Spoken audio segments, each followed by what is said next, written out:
Welcome to this presentation in which we're going to discuss how to format or use a form. In other words, you're starting with a document that isn't a document that you yourself have created. Maybe you've gotten it from the attorney who's assigning the work. Maybe you've found it in some kind of form service such as Westlaw or Connors or Dorsanios. Perhaps you've just found a document in some file somewhere, maybe even online, that you think says what you want it to say, and now you're facing the prospect of how do I make this document look like it's supposed to for this particular jurisdiction? What do I need to do to move from having this form to having a document that I can use in my practice? Let me begin by saying that forms are tremendously useful. Um, when I was actively in practice, unless it was a business letter, I would say I always started with some type of form. And many times for a particular document, I might have multiple forms. I might be using one form so I can get the right caption style, and I might be using another form to get particular language that I want in the motion, and I might be using another form for another aspect or another portion of the document. So it's not a situation in which you can only use one form. And it's also not the case that you're going to have to use a form that is perfect for all the things you're trying to accomplish. Probably you're going to need to do some significant adjustments no matter which form you use. And it's useful to know that going in. That doesn't mean that it's still not the right path to go.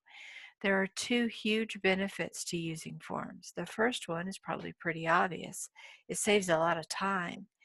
Um, you know, anytime you're copying and pasting something and just doing a little bit of tweaking, that's going to take a lot less time than if you have to sit there and think, what do I want to say? How do I want to say it? It's the difference between, maybe looking at a Hemingway or Shakespeare document and typing it up versus having to compose your own original sonnet. I mean, it's just much more difficult and time consuming to use your own brain to come up with the source material than to use a model. Now, you may be thinking to yourself, well, what about plagiarism? Isn't this just plagiarism? Can you really do this? Absolutely. You should do this. Everyone expects that you will do this. It would be bad for you not to do this. The reason that it would be bad is that it would be costing your client money in you reinventing the wheel. That's not economically valid to do that.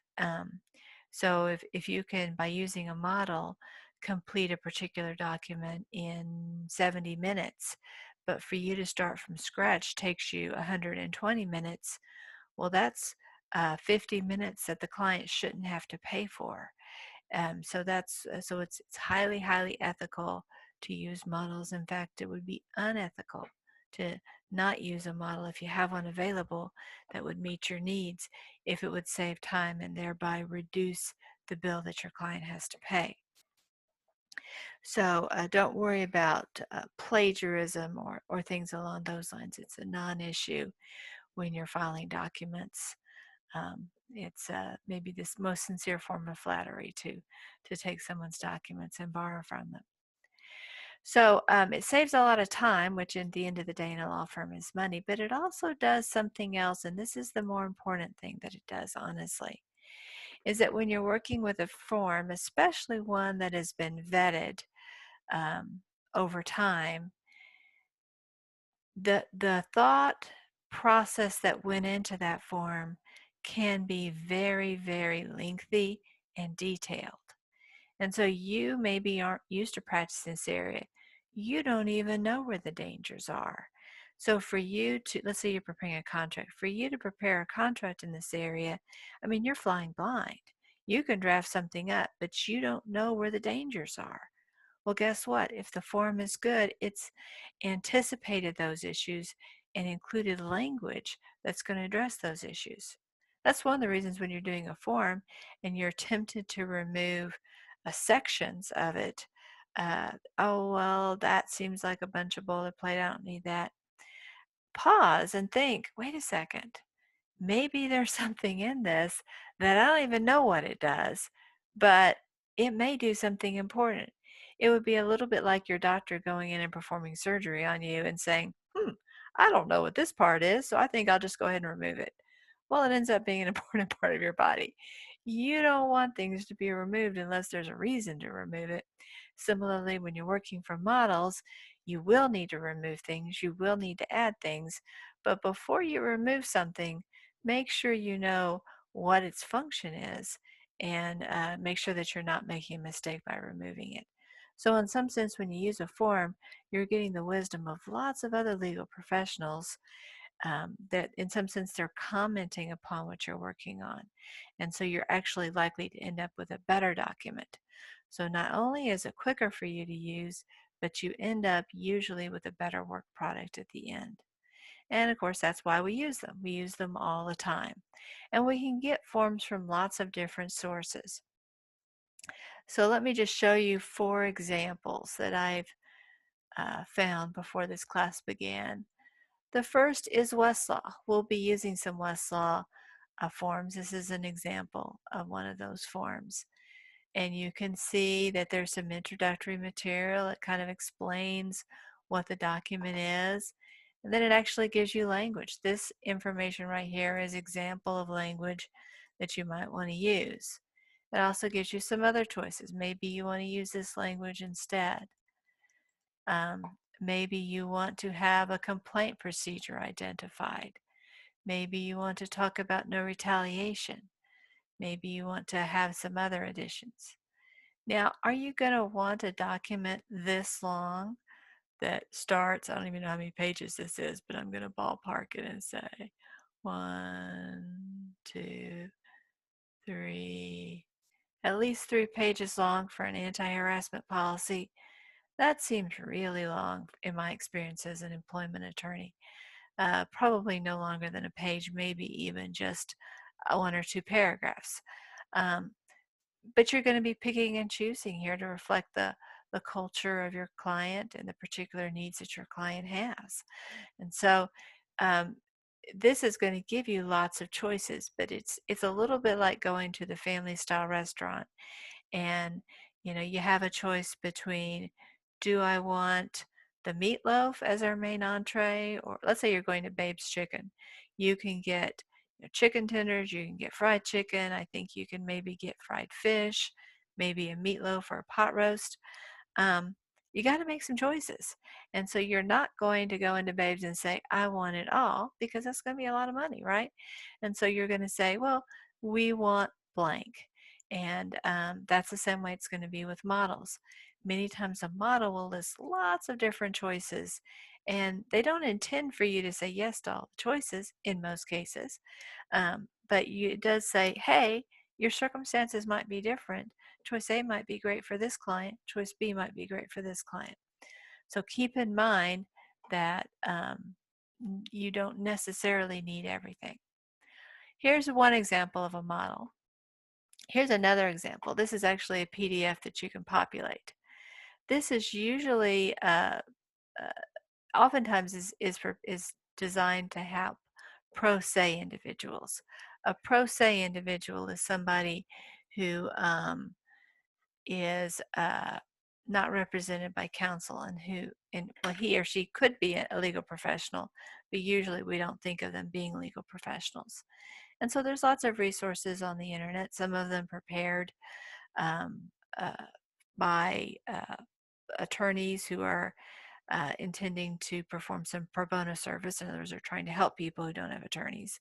Some of them are things like LegalZoom that are designed to help people, but it's a for-profit business. And so you'll see a variety of resources for folks who do not have an attorney. Those are not appropriate for us to use when we are assisting our clients. Those pro bono, those pro se documents um, meet the needs of a pro se client. But to use one of those documents for a client who is paying for your services would be very unethical. So please don't use anything that is pro se. That's a big deal. We can't use those documents.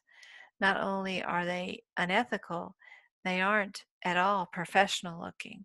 And so we just don't even want to go there. This particular document, even though it's a fillable PDF, is actually for attorneys. And so you could use this. Um, but there's immediate things that I notice when I look at this that I'm going to have to change. This isn't how our caption looks. And so if you're pulling a document from a different jurisdiction, you're not going to want to use the caption. It's almost always not going to be right. The caption's not going to be right. The signature block's not going to be right. A lot of times the certificate of consultation, they call it certificate of counsel here. Actually, that's something different. We don't do that in Texas. These very often are going to be different. This one actually is very similar to the one in Texas, so this would work. We don't do it this way here, and this is, I guess, a Maryland document. So the takeaway is that there are lots of things in this in terms of formatting you're going to have to change. But honestly, I might find some of this stuff useful for me if I were going to file a motion for sanctions in this situation. Now, obviously, the argumentation citing Maryland law won't work. And the format that they use here is not how we would do it in Texas. But this could be in the game. You can also see another big thing, and that is the margins are crazy, right? I mean, this isn't an inch. And so you're going to have to reformat the document. So there's a lot of work to be done, but there's probably some sections in here that would be really helpful. And if you couldn't find one in Texas, there's no reason why you couldn't thoughtfully and with some reflection use certain sections of this. Sometimes I see students, though, find a model, or maybe I give them a model, and they say, okay, all of this must be exactly what I'm supposed to use. Not at all. Oops, wait a second. Here we go. The wrong button.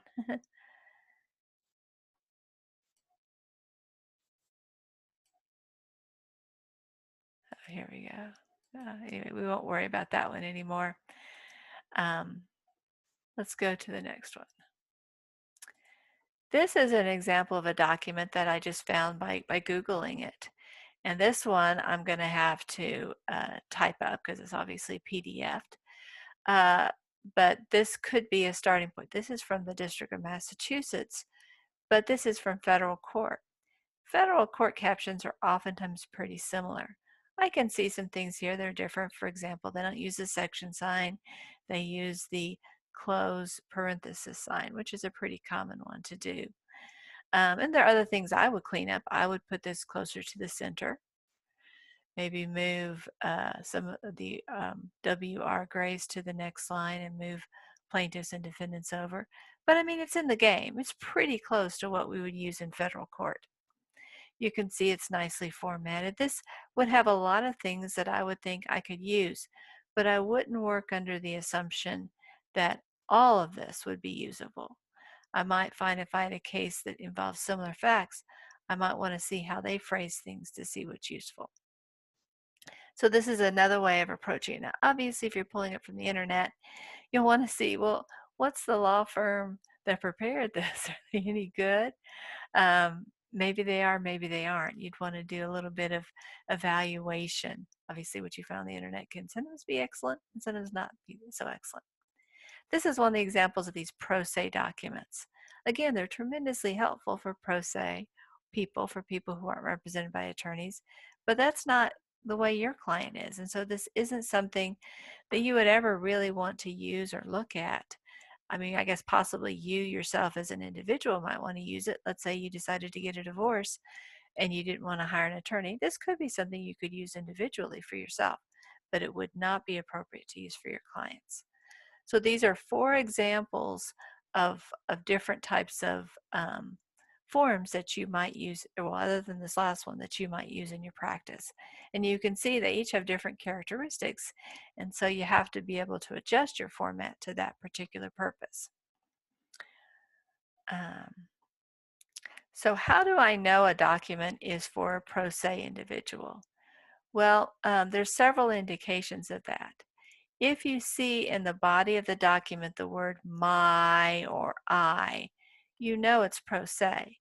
Because when an attorney is completing a form, because the person who's going to sign it at the end is going to be, if the person is represented by an attorney, it's going to be an attorney. Well, the attorney isn't getting the divorce. So the only time that you'd have something filed in court that has things like my or I in it is when the person who's signing it is also the person who is um, the plaintiff or the defendant, or in this case, the petitioner or respondent in the matter. And so when you see words like this, you know that it's going to be pro se. Also, if you look at many times the comments in the document will help you make sense of it. For example, when you see very simple things explained, the clerk's office will fill in the cause number and court number when you file this form. You know, things like that. Obviously, you're not going to be telling an attorney or paralegal about how that works. When there are things like boxes to check or things along those lines, or when it tells you to check a box, that's not going to be something that a person who's represented by an attorney is going to be using.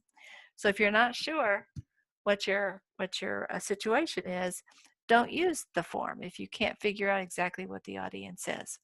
Let's go back to our instructions now. So this is our introduction. This kind of tells you, as you're going over it, what forms are, where you find them, and that you will need to customize it, and also don't use pro se documents. So if you pause me so you can type this or write this stuff down, and let's go to our next lead here. And we're going to talk about downloading the form. So let's go back and look at our documents for a second. This one, we have several download options. We have this download. We can open in Windows. We can send a link to somebody else. We can email it to somebody else. There are other ways in Word, in Westlaw, that they have other ways of describing this, but they're usually all housed in this location. And so you find the option that you want. You're very likely to want to open it in Word or to download it. But eventually you'll need to have it in some form of Word. This one is PDF'd. You can keep it in PDF form, or you could copy it and paste it into a Word document. So that would be kind of your path here. This one, I suppose you could possibly, actually, that's not going to let me. You're probably just going to have to type this up. In some law firms, there's going to be a typing pool, typing professionals who would type up a document like this for you, or maybe your legal secretary will be in a position to do that, or it may fall to you. Obviously, this would involve more work than using one of these forms. But if you really are suing somebody with similar facts to this, the odds that you're going to get a form that's very similar to it is probably not that likely. And since you're probably not going to be focusing on the format here, you may just be copying 3 or 4 paragraphs. And so it may be okay that you have to type up a fair amount of it because you're really just focusing on how they're describing certain facts. Because again, you don't want to reinvent the wheel. This one, again, you're not going to use for any purposes. I guess the only thing I could imagine you using it for, if this is an area you haven't practiced in and you are maybe looking at different models, you could look at this to make sure that you cover all these topics. So you can look, as you look at this guy, and you can see, okay, well, I need to have something called a discovery level. Let me find out what that's about. I need to do something about waiver of service. So let me find out what that's about. So it can kind of form a checklist for you of things you need to make sure you have covered in your document, even though the language itself isn't going to be what you're going to want to be using. Okay, so now let's consider, we have gotten our document in Microsoft Word format, and you're going to want to name it. Now, if you're using a document like this, the automatic name that Westlaw is going to give it is not the name you want it to be, obviously, because Westlaw isn't going to know the name of your client. And most law firms have some kind of naming convention for documents. Obviously, you're going to follow that. So just be careful when you save it that you save it with a name that makes sense, that you're going to be able to easily find and file. And since you're probably or perhaps going to use this particular document as your go-to form for this particular thing going forward, then you're going to want to maybe have it in a couple of different folders, one for this particular client, and maybe one would be a forms folder that you can refer to in the future. So be careful about your naming convention so it's useful for you going forward. Obviously, if you're retyping a significant part of the document, typographical errors are really likely to happen. So you do have to obviously carefully proofread your document. So you'll want to download the form, and then once you have it downloaded, you're going to want to format it. We've talked about formatting earlier. We talked about how, we need to have a 1-inch margin everywhere. We need to have Times New Roman 12 point. We need to have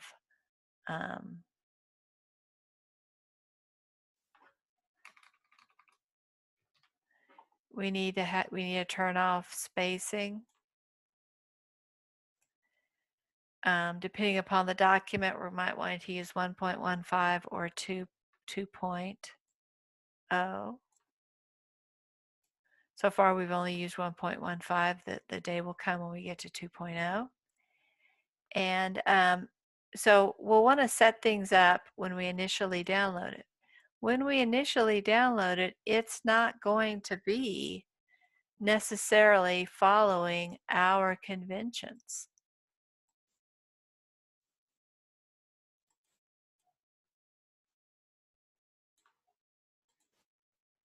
So you can see the name of this document is going to be Anti-Harassment Policy Texas. That's what Westlaw is going to call it.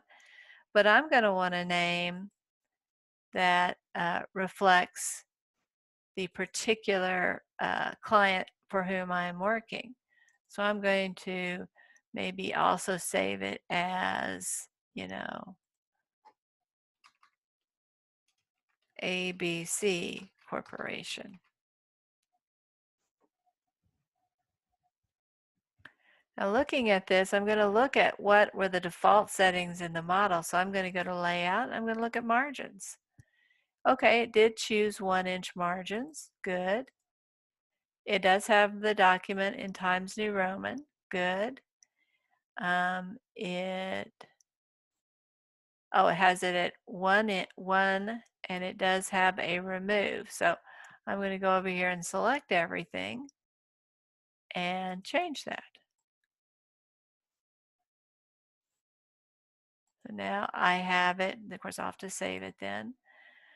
I'm also going to want to make sure it has the right color font. It does seem to have black.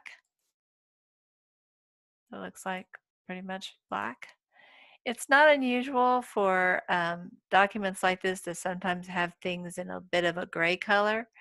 Sometimes that helps you identify the parts that need to be revised. And so it's good to, when you're done, at least to do a global to make sure that you're making those changes. So it looks like I'm good to go with this particular document. I've gone through and made these changes. You're going to want to format at the beginning.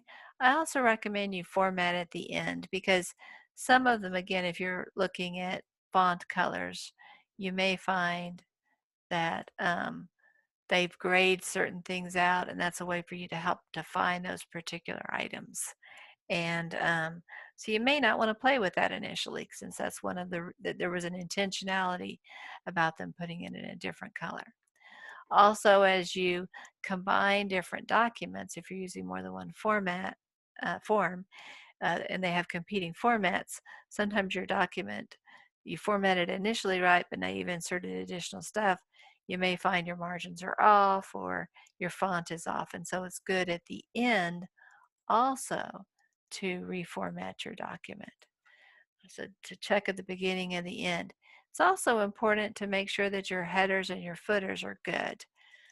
The way to do that is, this document doesn't have headers or footers, but let me just show you where you find them. You look at Insert, then you go to Header if you're looking for headers, you go to Footers if you're looking for footers, and then you'll go into that. This Select All does not select footers and headers. So that's a separate step that you need to take. We don't use headers in this course, but we do use footers pretty routinely. And that's a very common area where students lose points. Most commonly what happens is they have the Times New Roman 12-point font throughout their document except for their footer. And, that's obviously not going to work. It would almost be better to have your whole document in the other font than to have two fonts kind of competing with each other. It's almost like wearing, plaid and stripes at the same time. Plaid is fine, stripes are fine, together maybe not so much. So be sure that you have on your checklist to go ahead and do the footer. And again, to do all of these steps at the beginning, or at least most of these steps at the beginning, and then all of the steps again at the end.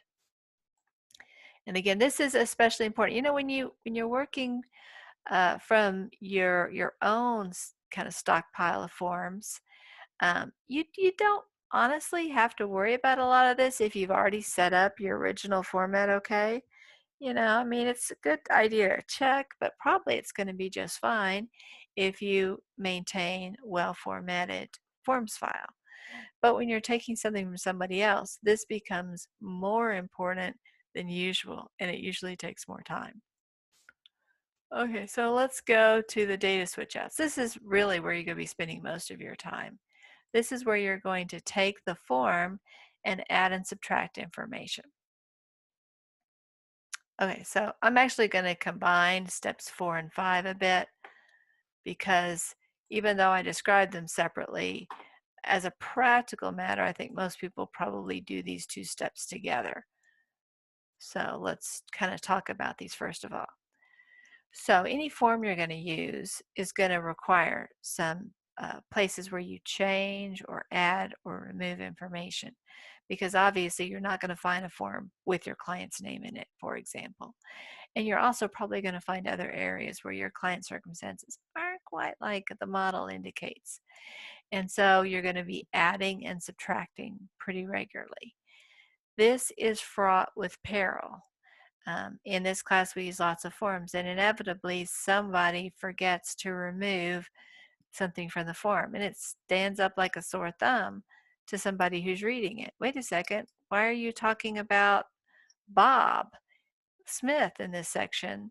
Our client is Larry Green. This wouldn't make any sense to the reader because there is no Bob Smith in this story.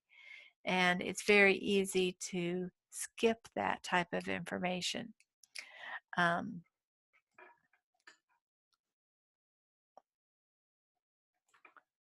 Here, wait a second.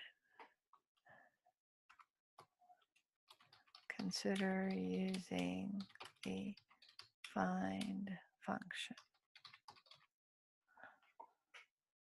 Okay, so there's going to be a lot of removing and adding, and the footer is one of, again, these areas where you have to pay particular attention. If you're using a document with a footer, it's likely to have some information about the client in it, the style of the case, for example. And so obviously that's an area that you want to change. And you're going to want to remove any editorial comments in the document. The reader doesn't want to hear what Westlaw thought you ought to be doing or not doing in a particular section, or any advice Westlaw has. Read the advice, use the advice in most cases, but be sure to remove the advice before you're ready to file it. Then there will be lots of formatting aids that you need to remove. Some of those will be the editorial comments. Lots of it will be these brackets that you're going to see. Let's look at the Westlaw one, for example. I'll look at the one we downloaded. You can see here that they have employer name.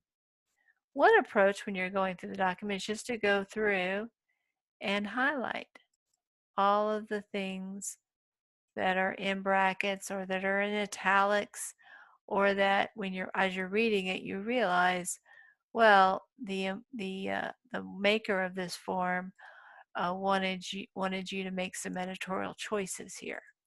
So obviously you know the name of your employer, and let's say it's ABC Corporation. Well, I don't put it in the brackets. The brackets are not supposed to remain. That's what I do, okay? Does ABC Corporation use interns? No, they actually don't. But I think to myself, they might in the future. I might go ahead and keep that in there. Or I might flag it as something for ABC Corporation to consider. Well, where we're located, where ABC is located, there are no other protected classes, so I'm just going to remove that. You can see how you can go through this kind of step by step. Now we're going to go back and include the names. So I'm going to do that. Again, I'm not going to include any brackets. Do I want to say some of these things? You know, if ABC Corporation is a medical facility, I might have vendors and patients coming, but I'm not going to call my patients customers or clients or subscribers. Vendors might be pharmaceutical reps. So I'd use these two terms. If ABC were a law firm instead, or say an accounting firm, I'd probably use clients, and maybe I would use vendors in addition. So you can see the terminology that you choose to use might vary. I'm just going to go with customers and vendors for now. Because, I mean, obviously this is a made-up company, but in the real world I would know. Now, since we have 3 items here, vendors, customers, and visitors, I'm going to use a comma here and a comma here. And now I'm going to remove my brackets and get rid of the bold. So you can see how you would go through the document. You will want to, at the end, do a search. Go to Find and do a search for all brackets. You're going to want to do a search in this document for the open bracket, and you can see it's going to highlight through. Now, I haven't finished the document, so I'm not going to remove them now, but in the final stage, when I think the document is perfect, I won't have 59 results, but I may have 1 or 2 that I've forgotten. I want to do it for the open bracket, and I want to do it for the closed bracket. Do the same thing. So those are just some points to keep in mind as you're going through the document.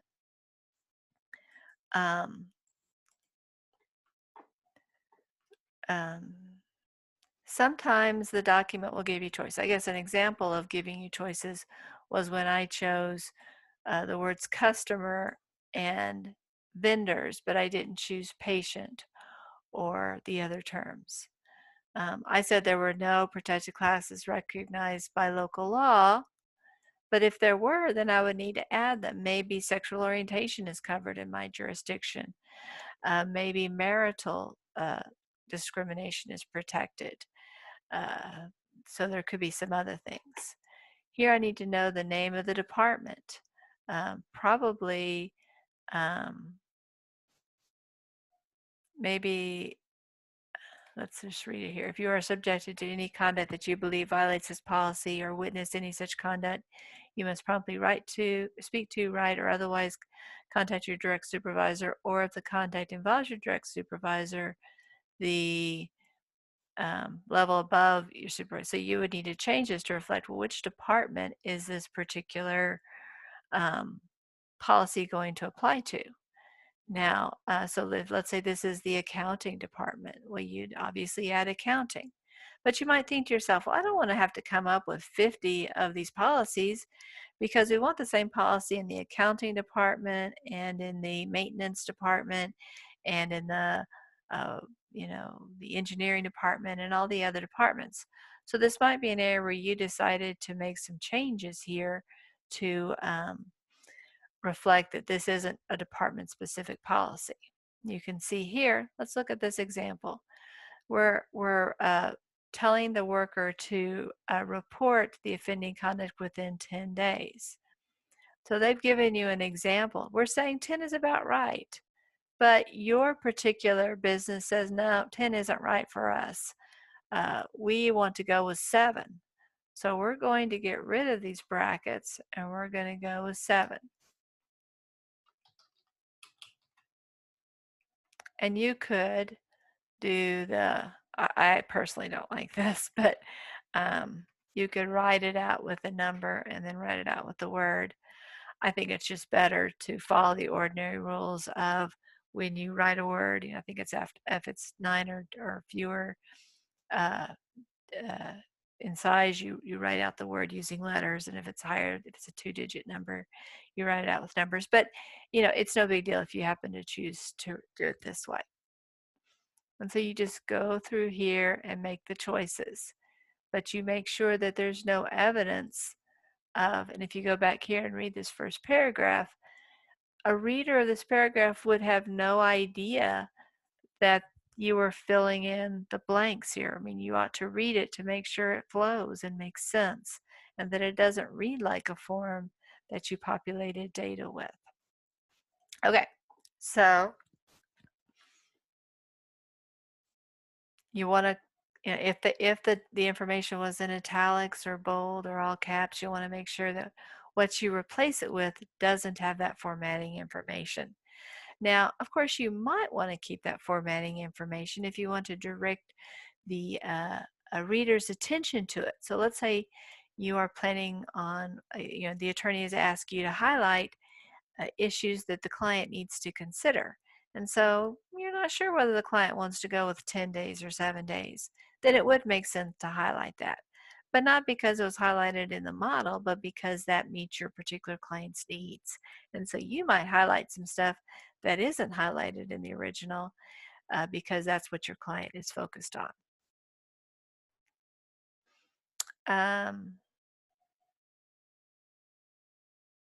Sometimes instructions will be included.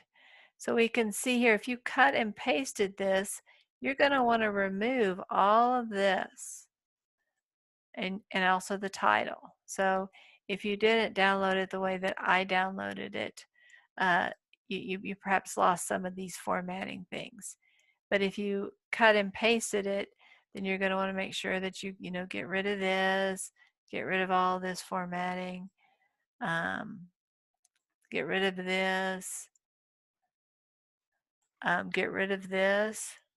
This gives you some explanation about what's going on. Get rid of this, get rid of this. Again, these are designed to help you prepare the perfect document, and they should not be visible. Get rid of this. Now here you can see that the writer is giving you a choice. When you see the or, it means use this or use this, but don't use both. So you shouldn't have, you need to make a choice. I'm going with this or I'm going with this. Now, in the real world, you as the paralegal might not make that choice. You might present both options, nicely formatted, to the attorney for him or her to make that choice, or perhaps for the client.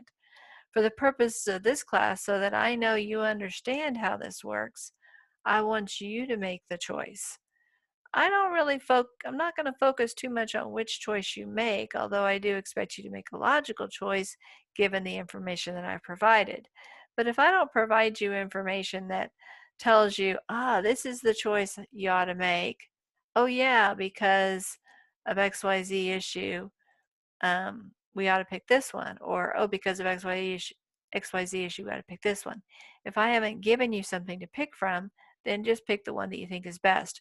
But don't just leave it so that the or is there, because I won't then know whether you were deciding the attorney needs to make this choice or whether you didn't understand how to use a form.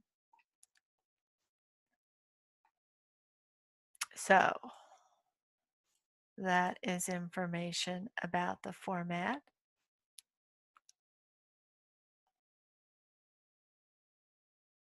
And again, you'll want to remove the stuff, the brackets, the italics, the bold, the highlighting, and all capital letters once you're done.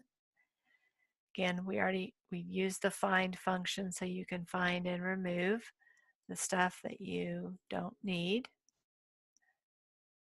And you're going to have to reread all the sentences so that it flows. not just that it's not, it's not just a matter of just removing the formatting, but are your verb tenses right? Um, does it sound like a polished legal document? And so there will need to be some tweaking even after you're done with the form. The more changes you make, the more you're going to have to be carefully revisiting and revising that material.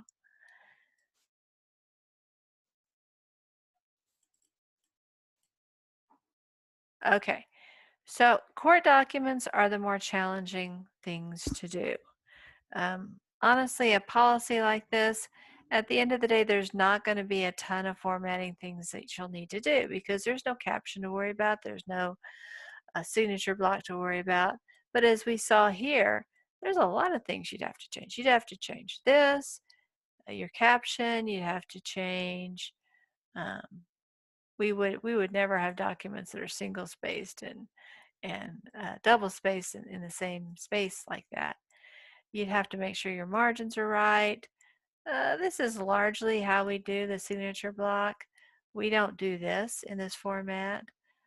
We don't have this, and the certificate of service is similar, but you'll find some that are very, very different. And so you need to stop and say, wait a second, this is something from, we'll say, Montana. Wow, this is what their certificate of service looks like. I want to use the language from this, but I know it needs to be in the Texas certificate of service format. And so you're going to have to just basically ignore their formatting, remove their formatting, and put in your own. So always keep in mind you really need to have two forms when you're using an out of state or out of this particular court model. You'll need to have a model that is from your jurisdiction so that you'll know how to set up the caption and the other parts at the end of the document, and also one that helps you with the middle part of the document. So there's a kind of a more involved work to get that formatting set up.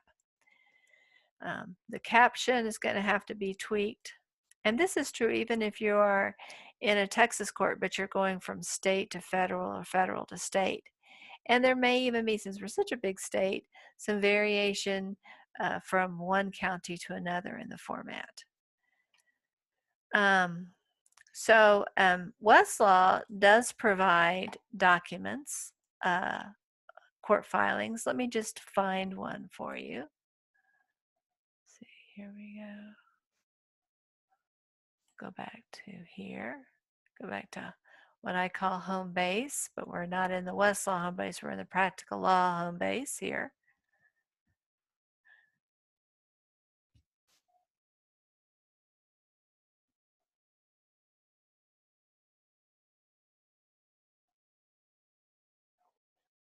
We're going to go to our Texas jurisdiction. You might think, well, they'll have everything nicely formatted for us. No, they don't. The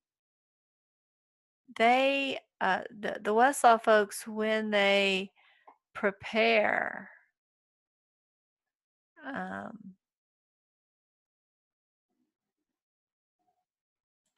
here, let's see about this.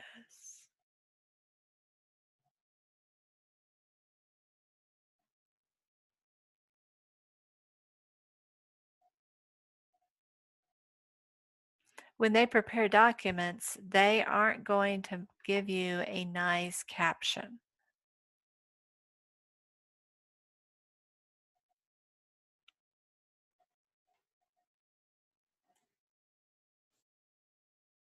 See, are they going to give us a good example?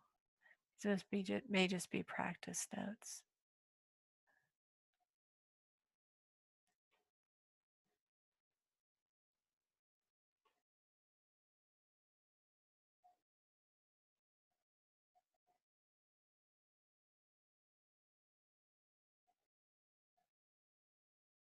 It explains to you the various parts, but it doesn't seem to be giving you an example.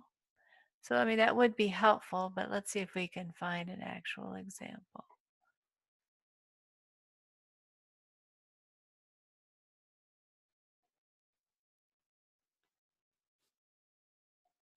Okay, let's look at this one. Let's look at it. Actually, let's not do that. Let's look at a an application for injunctive relief. Okay, so this does actually give you a caption. And this caption isn't terrible, but you will see sometimes that the captions aren't this good. There are some changes I would make to this as I'm looking at it. So even this one that's pretty close to what we do, I can see some things that are different than our particular practice. And again, if you were using this, you wouldn't want to use this part. You'd want to remove stuff about various and sundry parts, and obviously you'd have to change the title.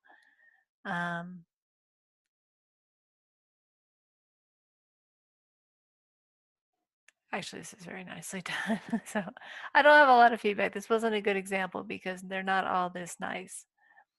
Let me find one that is, we'll go with emotion.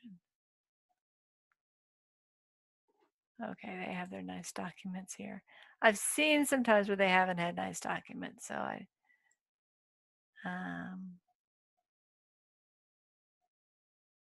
let's check petition. Anyway, you can't assume, well, okay, here's one thing. This isn't nicely done, that they have everything right justified. So there are some things in this that you're going to want to tweak. But sometimes in formats, they will just have a train wreck of a caption, sometimes in forms.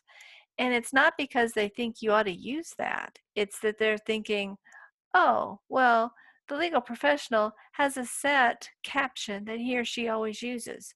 We're not going to reinvent the wheel for him. He already has the wheel. So he'll post that in there. He doesn't care about our opinion about what a caption ought to look like. He's going to use his caption. So this is just telling him, hey, be sure to remember to put a caption here. Not that he needs to be reminded. So don't think that, oh gosh, this is exactly the way the caption ought to be for an original petition. No, think to yourself, how has Groover taught us to do the caption? Well, that's how I need to do it. So I'm not going to focus on this caption. That's not what I'm going for the format to look for. What I'm going to look for is, oh, I need to have a discovery control plan. Okay, oh, I need to have a section about parties. Oh, okay. Oh, I need to have a section about jurisdiction. Great. Oh, okay, venue section. This is what the model about. The model is not about telling you how to do the caption. The model also isn't about telling you how to set this up, although this is nicely done. It's giving you the option of a verification. Now, I'll tell you, in most cases in Texas, you don't need a verification here. So they're giving you two choices. They're giving you a verification and they're giving you a declaration in support. You don't need that a lot of times either. They're giving you some choices here that allow you to make some informed decisions. Anyway, so you still need to be an informed consumer. You need to know why that's there, because if you don't know why it's there, you don't know whether to keep it or not. So be aware that you just can't turn off your brain and say, okay, automatic pilot, this is the model, whatever's in it's got to be what I'm supposed to use. And then the final step is going to be that return to proofreading. You're going to check, recheck the global formatting as well. So you'll want to make sure that you have removed all the brackets, removed all the funky formatting, checked the footer to make sure that's correct. You've removed any facts that might have been in the original document. Let's say that you were using this document. Well, obviously your client is not Ann Anderson, and you're probably not suing Cryovac. So once you have your document finalized, you can go through and do a word search for Ann, and a word search for Anderson, and a word search for Cryovac, and maybe a word search for Grace to find those particular names, just to make sure that you didn't inadvertently leave one of those names in.